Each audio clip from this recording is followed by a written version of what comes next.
Hello, everyone, and welcome back to part two of this questions I've been getting after UTMB. My name is Scott Johnston. I'm with Evoke Endurance. The title of today's podcast is going to be How We Train and Why. Part one was How We Don't Train. So this one is going to focus on fatigue resistance, muscular endurance, and anti-glycolytic training. I know that's a mouthful, but we'll get into it.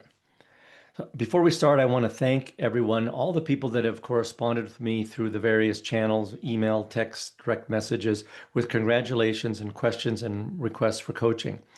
I'm just now beginning to dig out from under this massive rise in interest in what we do here at Evoke. So forgive me if I've been a little bit slow.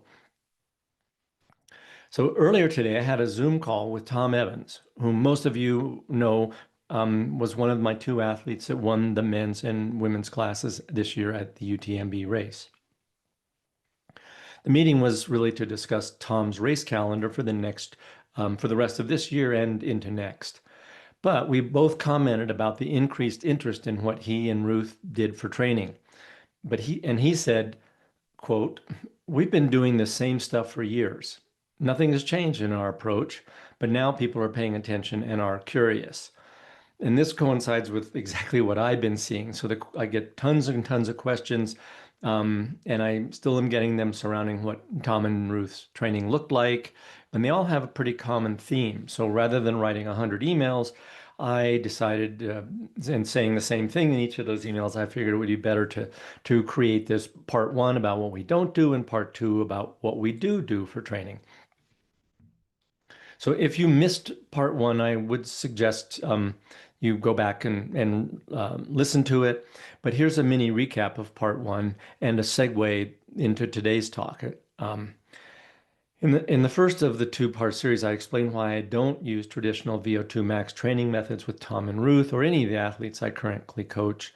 In short, I don't think it's doing what people think it does, and there's way too much evidence that it doesn't, that VO2 max not only doesn't correlate well with endurance performance, but that in well-trained athletes with extensive training histories, it's essentially fixed and pretty close to unchangeable. And in some cases, it may even decline during the athlete's most competitive years. And I believe that the reason that this idea of VO2 max and VO2 max training for improving it has gained so much traction is that on the surface, it sounds so appealing to have one single number that encapsulates the highly complex and difficult to understand concept of endurance.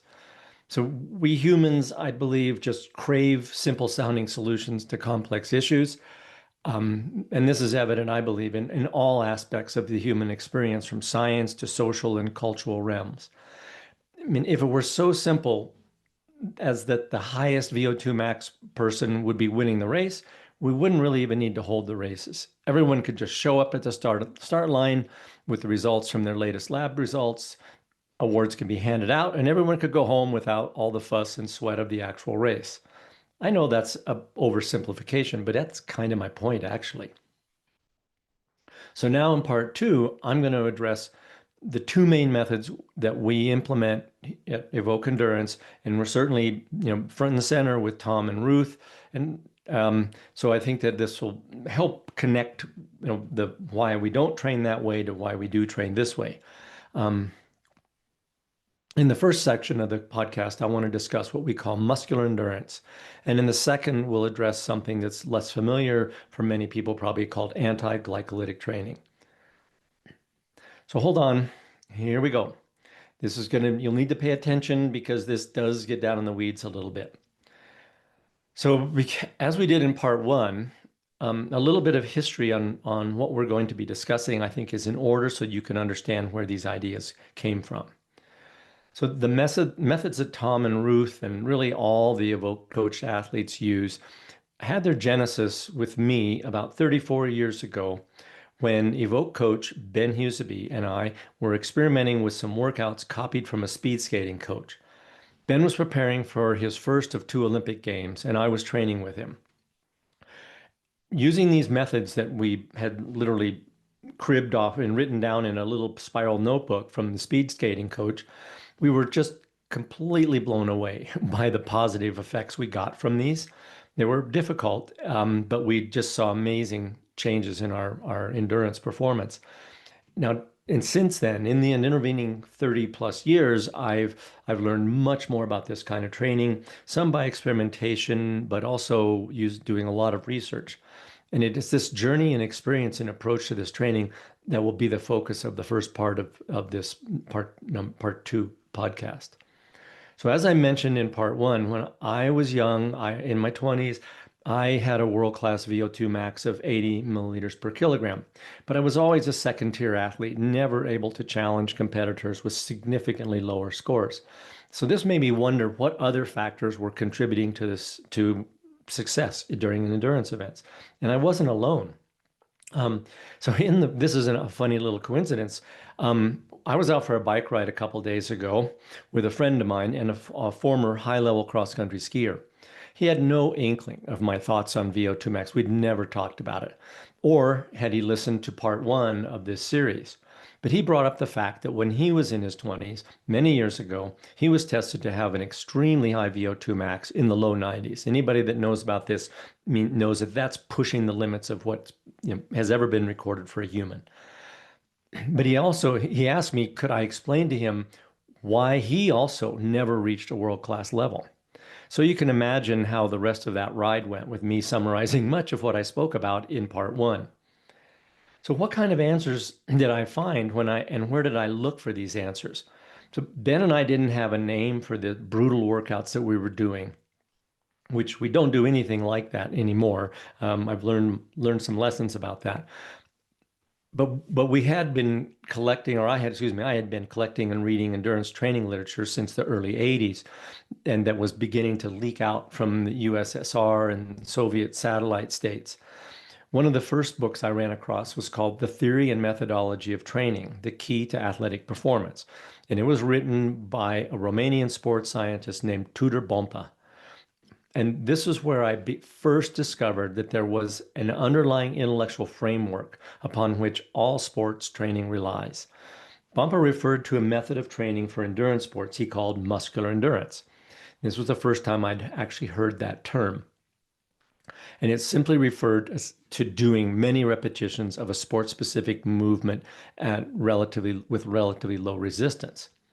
So 10 years later, when Ben and I were messing around with this powerful training tool, I connected the dots back to Bompa's book and began to look for more information about muscular endurance training. Then, after the Soviet Union collapsed, more and more information began to seep out in English.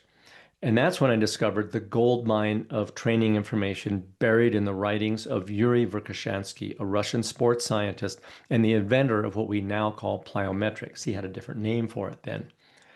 So my discovery of him and his writings really served as a key to unlocking and a completely new worldview of training theory. I'm now going to read a section of the preface of one of Verkhoshansky's books, and this is called, the title of the book is The Block Training System for Endurance Running. That should pique your interest right there. So here goes. The photos on the cover of this book were not chosen randomly. They were specifically selected in order to recall events that inspired the research and experimentation that founded the training system presented in this book.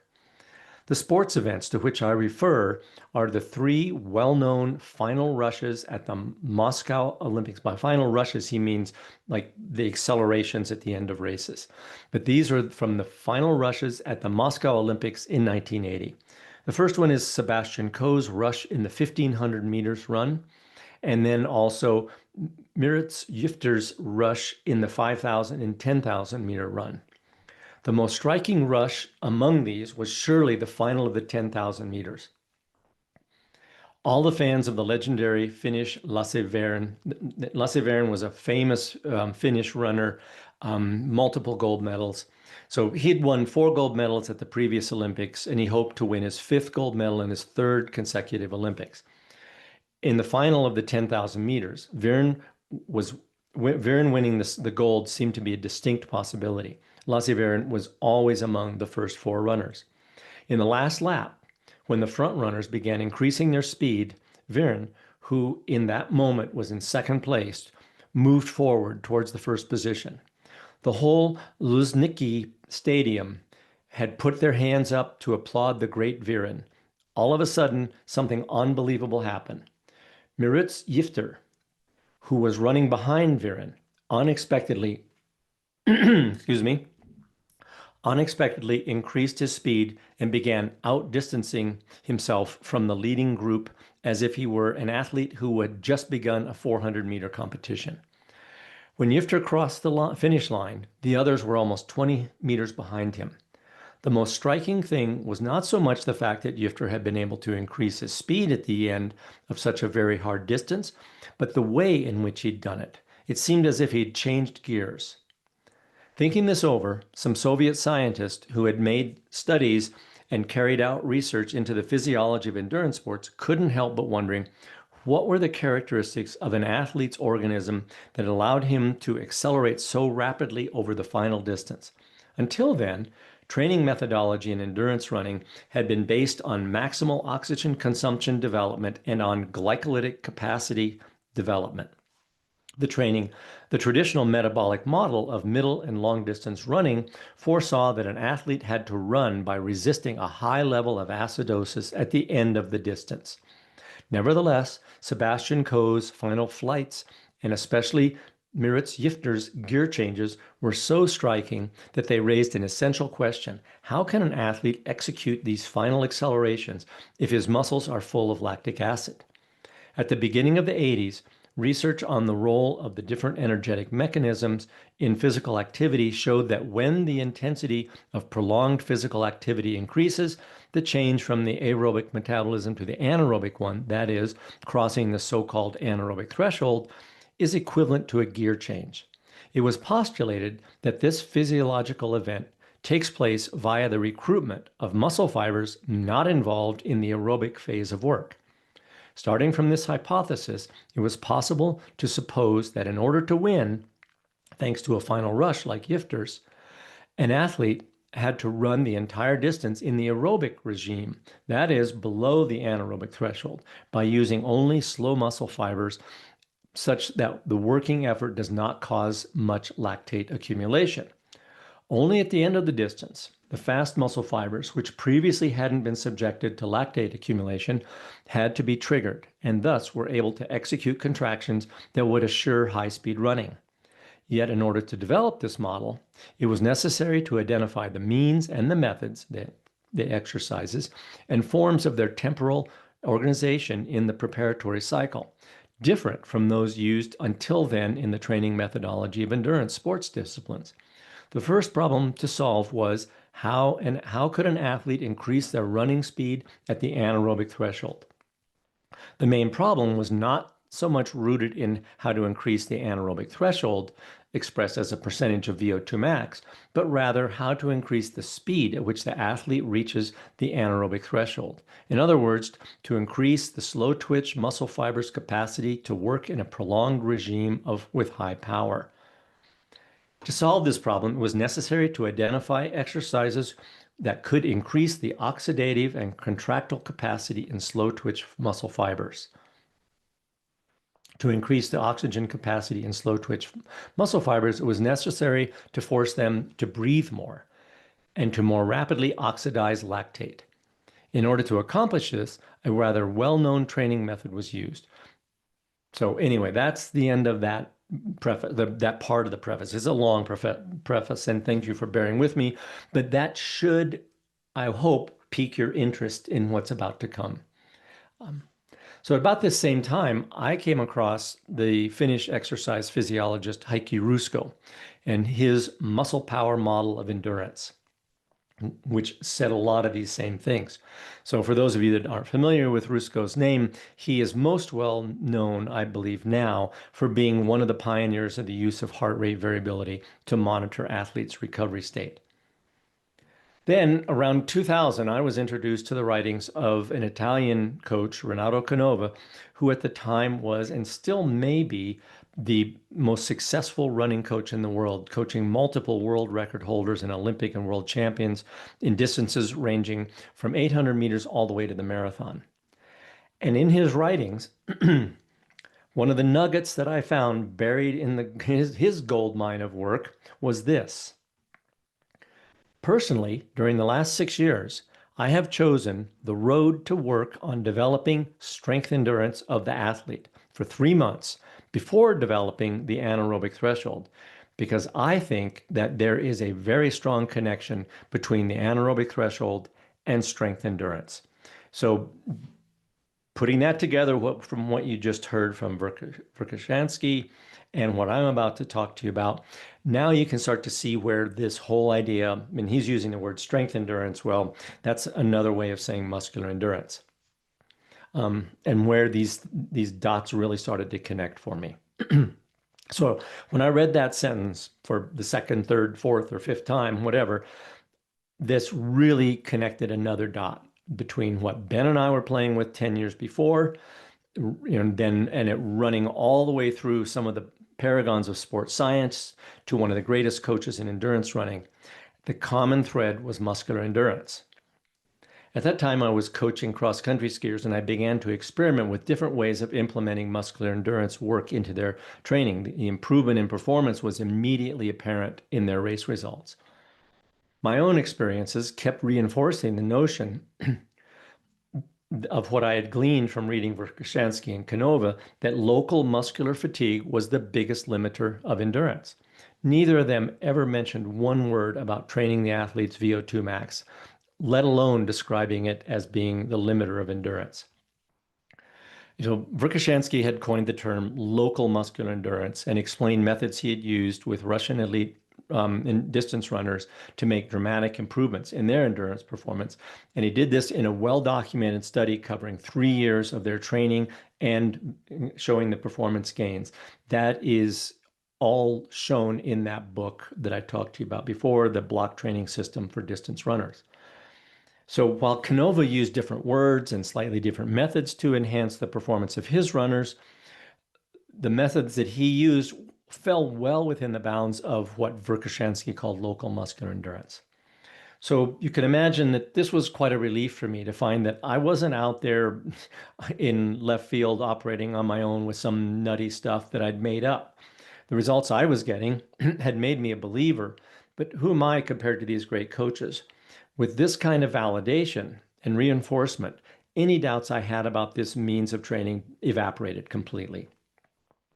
So in the intervening 15 years, we have used muscular endurance training with the full gamut of athletes we coach, from members of military special operations groups, mountaineers, skimo racers, and more recently, mountain runners. This type of training has been completely validated, and we continue to get outstanding feedback, even from athletes we don't coach, but who are just using it in their training. If you want to learn more about what we call muscular endurance training, there's a link in the show notes to an article on our website called Everything You Need to Know About Muscular Endurance. But I'll give a short explanation here. So how and why does this type of training have such a profound training effect? What's going on anyway? I've heard competitors and critics poo-poo the idea that this stuff isn't really anything special. And I'm really glad they feel that way, and I hope they continue to not use it. Now, I do not have any peer-reviewed scientific studies to reference regarding muscular endurance training, which right away is going to cast doubt in many folks' minds as to its validity. And that's okay. I'm not here trying to convince you of anything. I'm just merely trying to explain what we do and why. With the lack of scientific investigation into muscular endurance training, I've relied heavily on my own experience, as well as some basic knowledge of exercise physiology, in coming up with what I think is going on when we use it. So from science, we know, and it's well established, that it is only the motor units. And now a motor unit is the muscle fibers and the nerve that innervates them or activates them. And it is only those motor units that get recruited that actually see a training adaptation. And this is really where the specificity of training comes in and plays a major role when it comes to training athletes. In other words, you probably will not become a faster runner if you spend most of your time swimming. Swimming is a great exercise, and it can build a tremendous amount of fitness, but it's probably not going to make you a faster runner because those same motor units are not being recruited in swimming as they're used in running. And so in order for these motor units to get the training effect that are responsible for propelling you, they have to be repeatedly recruited by the motor cortex for many hundreds and to many thousands of cycles of contraction and relaxation in order to begin to see positive adaptations. Now, another thing we know from science is called the size principle, which says that the first motor units that get recruited by the motor cortex to do the work will be the least forceful, but have the best endurance endowment. That means they're going to be what we call slow twitch motor units. As more force is required, such as to run faster, the next pool of fibers that gets recruited will be somewhat more forceful and somewhat less endurance endowed. As the running speed increases, the brain will keep recruiting motor units further and further up the force scale, which have correspondingly lower and lower endurance capacity.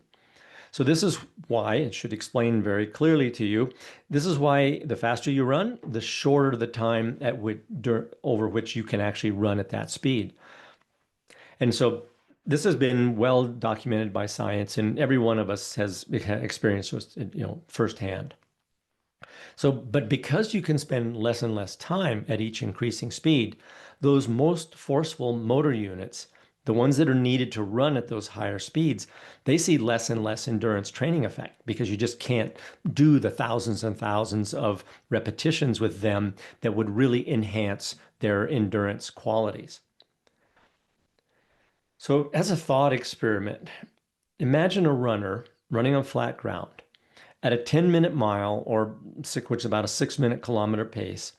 So, and a certain group of well-trained motor endurance, have high endurance capacity motor units will get recruited to propel that runner.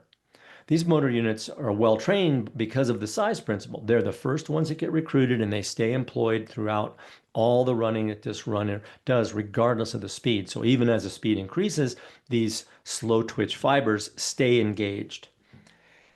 So they're going to get the maximum training effect anytime this runner heads out the door. But as the pace quickens and the brain needs to recruit more powerful motor units, say to run at 8-minute or whatever that is in kilometers per hour, a new bunch of more forceful motor units having less endurance get called into action. But these fibers, with their higher force and lower endurance, they are going to fatigue more quickly, thus limiting the amount of time that the runner can maintain that pace. And each time the speed is increased, a pool of more powerful motor units with less and less endurance needs to be called into action by the brain. So our runner may have a fatigue limitation at the 10-minute mile pace, or 6-minute kilometers, of several hours. Whereas by the time the speed gets up to, say, 5 minutes per mile or 3 minutes per kilometer, the fatigue limitation may actually only be a few minutes.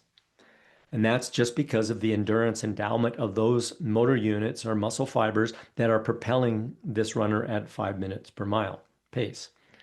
So that fatigue limits, sorry, I'm reading some of this. And once those more forceful motor units become fatigued, the athlete will slow down, no matter how hard they try. And it is these highest force motor units and the highest force muscle fibers endurance that establishes the endurance limit of the athlete. That's because the lower force motor units, just down the recruitment scale, they have enough endurance to keep contracting and relaxing, but they just don't have enough force to propel the athlete at the higher speed. So it's my supposition based on the above hypothesis and my experience with hundreds of athletes who've used ME training, also supported by the observations and experimentation of Canova and Verkhoshansky, that targeting these motor units or muscle fibers that are at the frontier of the athlete's endurance, or what we could call the endurance limit, will result in a significant performance improvement. And I have a section to the book Training for the Uphill Athlete discussing this, what I call the frontier fiber model. So these frontier motor units being used to propel the athlete at whatever the desired speed is, it will differ depending on the speed. So clearly you can run much faster for 5 kilometers than you can for 50. The motor units necessary to propel you at a 5-kilometer race, in a 5-kilometer race, will be up much higher up the force scale than the pool of motor units that are needed to propel the same athlete, in a 50-kilometer race. So this is the reason that training for a 5K is going to be quite different than training for a 50-kilometer. But both of them require the endurance of those muscle fibers or motor units at the athlete's endurance limit to be trained. So this so-called frontier of endurance is referred to various terms, some of which I'll list below. So the old school, but still widely understood and accepted, is called the anaerobic threshold. Another term that is actually quite descriptive and I think very accurate, but maybe require a little more knowledge on the subject, is called the maximum lactate steady state. And I go into detail on that in the books, what that means. It's also another term for this is either the second ventilatory threshold or the second lactate threshold. It's sometimes called the critical pace, and there may even be a few that I'm forgetting right now. So while the exact academic definitions of these various terms can vary a little bit, for the athlete and the coach, these all represent the maximum output that an athlete can sustain for an extended period of time. Typically, it will range from 30 minutes for the well-trained amateur all the way up to 60 minutes for a world-class athlete. So traditional high-intensity training, like the VO2 max stuff that we've been talking about in part 1, is done at an intensity that's beyond the endurance limit or above the anaerobic threshold of the athlete. And because this intensity is not sustainable, the work must be broken into short periods of just a few minutes separated by rest intervals, hence the term interval training. This is when the people who did the first interval workouts were a couple of Germans in the 30s, I believe. I've forgotten their name. I do think I have an article about that someplace that I wrote on the website. When they referred to the interval, they're talking about the rest period between the work bouts. Nowadays, everybody calls the intervals the actual work bout, which is a little goofy, but I'm going to stick with what those original people said because that makes sense to me. The work bouts are separated by rest intervals. And by doing an interval style protocol, that ensures that they're able to recruit those frontier motor fibers, motor units, and then even some that are higher up the force scale above that anaerobic threshold. And this gives all those fibers a profound muscular endurance training stimulus. Now, I covered this in part 1. And this, I believe, is the principal benefit of doing VO2 max or high intensity training, in my humble opinion. The problem that arises with this type of training, again, which I think I spoke about in part 1, is that it carries a pretty high global fatigue for the athlete, especially when I think it's often conducted at too high of an intensity and becomes very exhausting. So what muscular endurance training does, on the other hand, is to target those frontier fibers that are right at the endurance limit, but without imposing a large global fatigue cost that the traditional high-intensity interval training does. And how do we do this? We do this by adding resistance to sport-specific movements. And so this can be done in a whole variety of ways. And in fact, this list that I'm about to mention here is not complete. There's almost any way you can think of adding resistance to the movement will probably have a muscular endurance training effect. So one of the simplest and probably the most intuitive, and the one that has gotten a lot of attention because Tom and Ruth used it extensively, is to add additional weight to the athlete. They can put weight in a backpack or they can put a weight vest on, and then they can perform the actual sport movement. So this is the most specific. And with Mountain runners, we tend to do this, in uphill segments. So they would do, like with Tom and Ruth, I think they've talked about this extensively, maybe 3 by 20 minutes with, in their case, 10 or 15% of their body weight. Um, but you can also do this by adding resistance by having the athlete drag something heavy. One of the earliest ways I began to do this with my skiers, oh gosh, 15 or more years ago, was to have them drag a tire up a hill. And we're using relatively short hill repetitions, something in the range of a couple of 2 to 3 minutes. Another thing we could do is to have a partner be towed using a kind of a stout bungee cord. And this is something that worked really well with skiers on snow. You can also get this effect by climbing stairs in a tall building with a pack or a weight vest. Um, one of the things that we've discovered in the past few years, despite my general dislike of the machine, is that a stair machine, like a Stairmaster, which looks like it's like trying to go up a down escalator, can be an incredibly useful training tool for this. It does result in a relatively slow turnover, but we're going to get to why that's not such a big deal in a minute.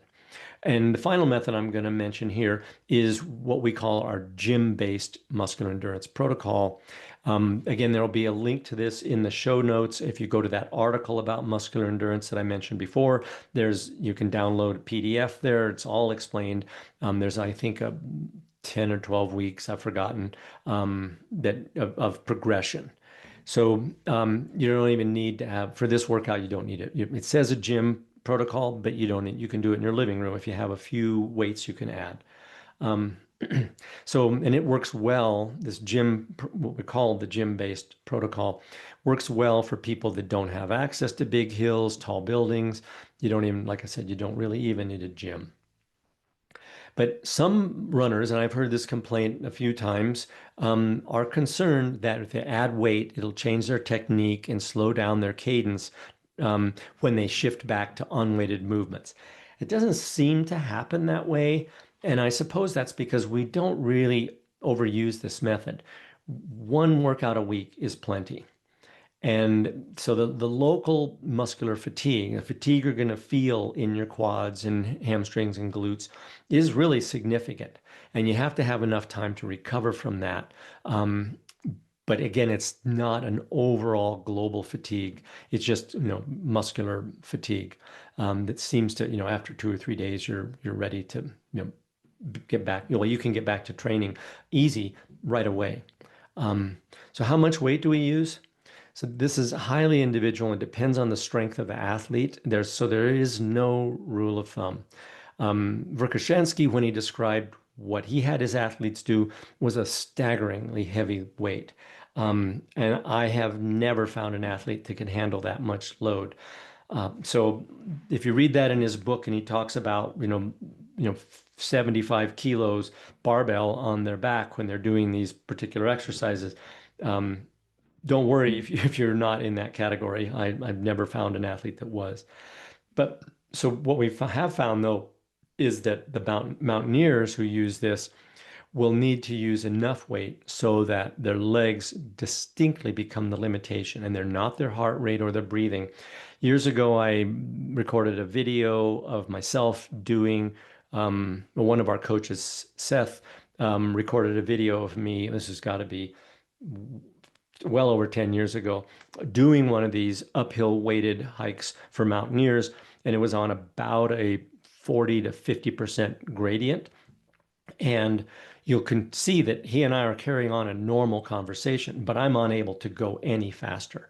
And I'm using about 40% of my body weight in that. But again, mountaineers, this is the way a mountaineer would train. I wouldn't recommend that, that kind of gradient or that much weight for, say, a runner. And I suppose most people listening to this are probably runners.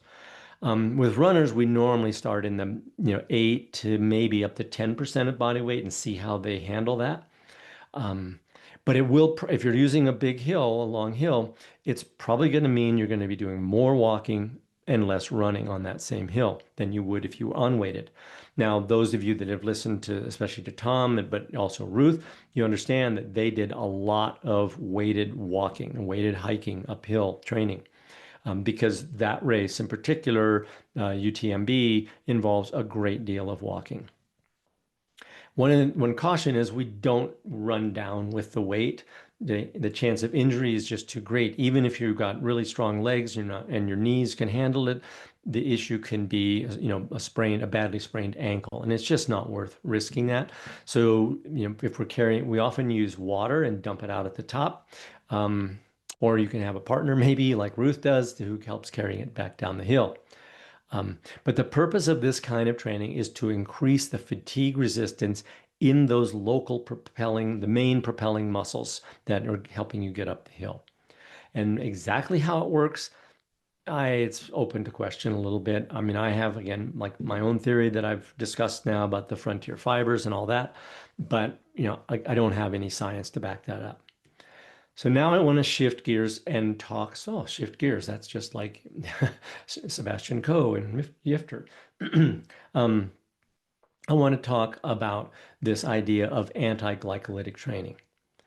So for those of you that don't have a strong physiological background, you certainly can read about it in chapter 2 of Training for the Uphill Athlete. I go into a fairly deep lay level explanation. You don't need to be a biochemist to understand all this stuff to the point that it will inform how you train. But I'm going to do a quick summary of the metabolic processes that power endurance activities. So we have 2 metabolic pathways that produce the energy for prolonged muscle contraction relaxation cycles. The first one, and the most dominant one, and the kind of events that most people listening to this are going to participate in, is the aerobic pathway. And it can utilize fat or glucose, which is a form of sugar, or lactate as fuel. And it requires or utilizes oxygen, which is why it's called the aerobic pathway. And it's used for long duration, submaximal efforts. But it just can't produce energy fast enough to meet the demands of very fast running or really hard efforts. Because of that, we have a sort of supplementary system that is called the anaerobic metabolic process or pathway, or the glycolytic pathway. So now you're getting that word glycolytic. Glycolytic meaning it breaks down glucose. So the glycolytic pathway can only utilize glucose for fuel, and it does not require oxygen in order to produce energy. And it can produce energy needed for muscle contractions very rapidly. So it's especially well suited when you need a lot of energy very quickly, such at high running speeds or other very hard, high intensity work. The problem with an over-reliance on the glycolytic pathway is that it is somewhat self-limiting at high outputs, as it produces some what are called metabolites. You can think of these as waste products, but some of them are actually quite useful, like one of them being lactate, which is an incredibly useful fuel. But so the term metabolite is probably the more proper term. But those metabolites can inhibit further glycolysis. So this is the limitation to high intensity training, and he explains why you can't run fast for a long time. So if that one paragraph summary is a little bit confusing, there's a much more detailed and careful description of all this in chapter 2 of Training for the Uphill Athlete. Because of the self-limiting negative feedback loop inherent in the glycolytic process, where if you use it too much, you'll be forced to slow down, the idea arises that if we could minimize the use of this glycolytic pathway and maximize the use of the aerobic pathway, we would be able to sustain that high output exercise longer. So maybe now you can begin to see where this idea of anti-glycolytic training comes in. The goal of anti-glycolytic training is to improve both the forcefulness of the slow twitch fibers and the aerobic capacities of the more forceful fast twitch fibers. So these are the fibers that are hovering right around that endurance frontier, the endurance limit that I mentioned earlier, although they, right around that anaerobic threshold. So I'm going to have you do another kind of mind experiment. Just imagine 2 runners that are in a 10-kilometer race where they need to maintain a 3-minute kilometer or about a 5-minute mile pace. So one of these runners is going to be Tom Evans, who's able to maintain a 3-minute kilometer while staying below that endurance limit or the anaerobic threshold. In fact, in his case, quite a bit below. In his case, most of the needed energy is going to be coming from the aerobic pathway and those lower force slow twitch motor units. His competitor can also maintain a 3-minute kilometer pace, but is operating at just above his anaerobic threshold. To run at that 3-minute pace, he's having to recruit motor units that are beyond that frontier. So while they can produce the force needed to propel him at that 3-minute pace, they're having to rely more heavily on the glycolytic energy pathway, which, as you now understand, is limited in the duration it can sustain that high energy output. So this runner will be able to stay with Tom, but because he is operating above that threshold, above that endurance limit, or right at it even, he's running on borrowed time. It's because those metabolites that I mentioned earlier that slow the glycolysis or slow glycolytic metabolism, they'll continue to accumulate, and they have this sort of, as I said, a negative feedback. And they will, at some point when they accumulate high enough, he'll either be forced to slow down, or drop out even if it's in the worst case. But so during the final kilometer, Tom will be able to step up the pace above his anaerobic threshold because those motor units, those muscle fibers that have been needed to run faster, they've not really been used much yet, and they won't have become exhausted. They've been held in reserve and they're still fresh, whereas Tom's competitor will be lucky to even sustain his pace to the finish and more likely will begin to slow down in that last kilometer. And that's because he's been relying more heavily on those muscle fibers, motor units that are above that anaerobic threshold, above that endurance limit, they're above that kind of frontier fiber model or frontier fibers that I mentioned before. And when those fibers begin to fatigue, they start dropping out of what is known as a recruitment pool. These are the motor units that are recruitable by the brain. And once those faster, more powerful motor units begin to drop out, you know what's going to happen. He won't have the power to sustain that pace. So the goal of anti-glycolytic training is to get the athlete to move as fast as possible while as aerobically as possible. And we do this in two ways.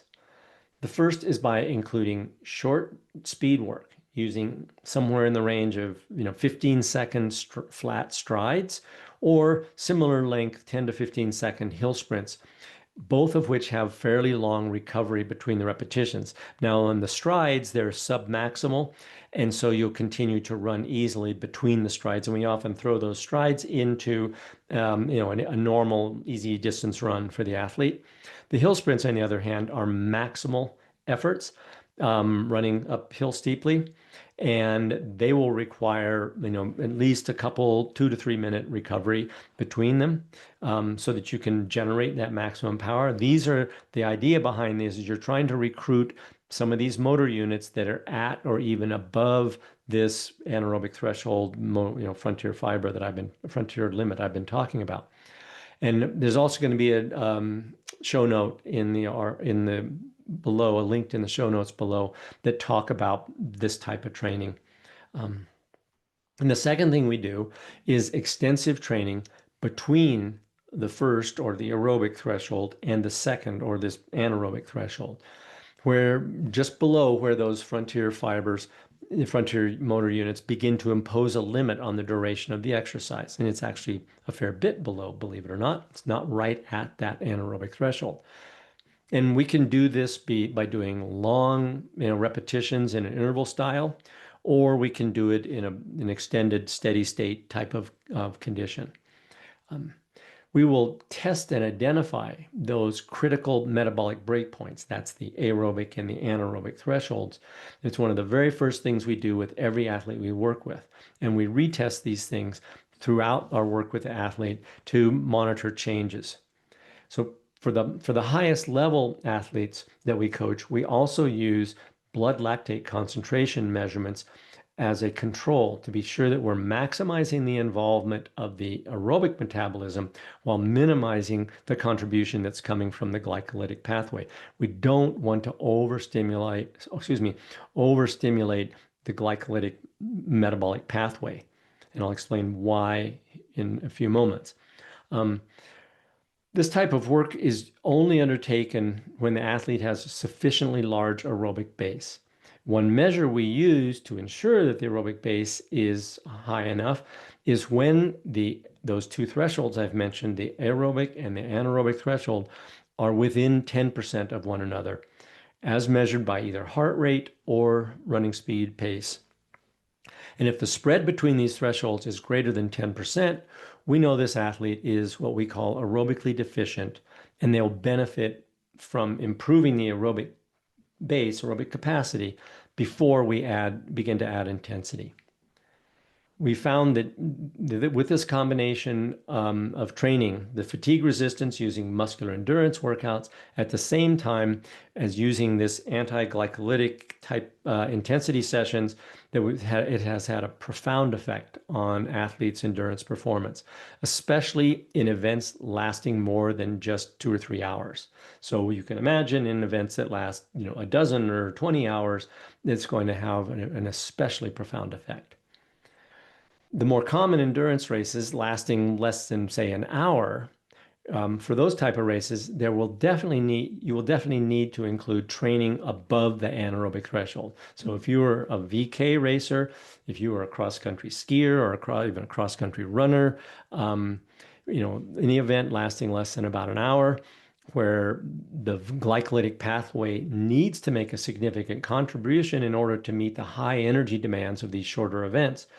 Well, whenever you're doing like that, whenever you're racing in events like that, you will have to include training above that anaerobic threshold. However, and this is something I think people get wrong all the time, is that the overall training volume at these high intensities will be remarkably lower than most people use. And it's typically going to be for a world-class endurance athlete in a number of different sports, which I'm going to talk about soon, will be less than about 10% of the annual training volume. And that's because the glycolytic pathway that we've been talking about, it responds very quickly to training. And unfortunately, this is one of the reasons that people become enamored of high intensity training, because that glycolytic pathway responds and it learns very quickly how to produce more energy, more fat, more quickly. They'll see gains really quickly, like week to week, to see incredibly powerful gains. And so they assume, well, if a little is good, then more of this high intensity training must be better. Sadly, that just isn't so. And it runs into a great big problem that causes everything from overtraining to flatness of the athlete. And that's because when you increase the anaerobic or the glycolytic capacity, you necessarily decrease the aerobic capacity. And it's the same is true, vice versa. The opposite is true. So if you massively increase the aerobic capacity, the anaerobic capacity is going to go down. I mean, think of 400-meter runners, where the anaerobic system, that glycolytic system, is really what powers a 400-meter runner. They're not going out and doing 100-mile, relatively easy training weeks. They would lower their anaerobic capacity that they need for their event. Vice versa, you may have found yourself, maybe you've gotten caught up in the zone 2 craze, again, which I've done podcasts and written mountains of information about, and I'm all in favor of zone 2 training, but it isn't the be all and end all of training. So what if you did nothing but zone 2, relatively easy running all the time, and then you went to enter a race, and I don't really even care how long that race is, it would not go particularly well for you because you have no anaerobic capacity and you probably have lowered your anaerobic threshold. So there's a balance that has to be met with all these different types of training. And what I have seen is that, in these super long distance events, the glycolytic metabolic pathway just doesn't play a very significant role, so it just doesn't need to be trained so much. Um, so both of these types, as I've said, both of these types of training are needed for if you're going to be a complete endurance athlete, but the high intensity training it often gets overdone. And the result is that the athlete loses aerobic capacity, and it doesn't matter what your aerobic, any kind of endurance event, lasting more than just a few minutes is heavily, predominantly dependent on the aerobic side of things. So when it comes to races or events lasting, many hours, as I just said, I'm going to try to summarize it here. That glycolytic metabolic pathway should, and does in any well-trained athlete that's performing well, will play a negligible role in energy production.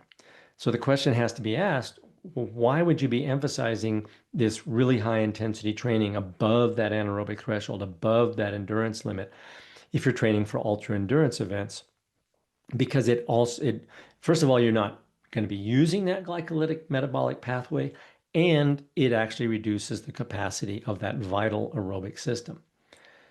All of this brings us back to where I started in part one, and hopefully now you can understand and explains why Tom and Ruth have never done a single VO2 max training session since beginning to work with me several years ago.